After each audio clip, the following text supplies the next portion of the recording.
মাহফিল থেকে ফেরার পথে সড়ক দুর্ঘটনায় গুরুতর আহত হয়েছেন ইসলামিক বক্তা আব্দুল হাই মোহাম্মদ সাইফুল্লাহ। তিনি বুকে, চোখে এবং পিঠে আঘাত পেয়েছেন। শনিবার 16 নভেম্বর রাতে টাঙ্গাইল যমুনা সেতু এক্সপ্রেসওয়েতে পেছন থেকে আসা একটি ট্রাকের ধাক্কায় দুর্ঘটনার কবলে পড়েন তিনি। টাঙ্গাইলে প্রাথমিক চিকিৎসার শেষে তাকে ঢাকায় আনা হয়েছে।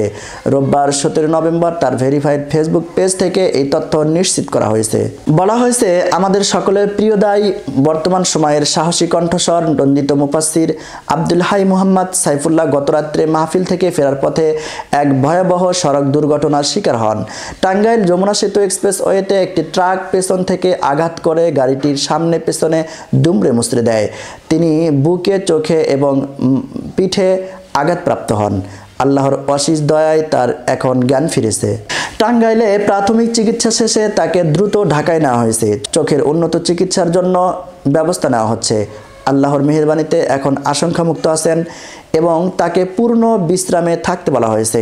নানান ধরনের সংবাদ ছড়িয়ে পড়েছে, অনেকেই আতঙ্কিতও হচ্ছেন। আমরা তার পরবর্তী চিকিৎসার আপডেট জানাবো ইনশাআল্লাহ।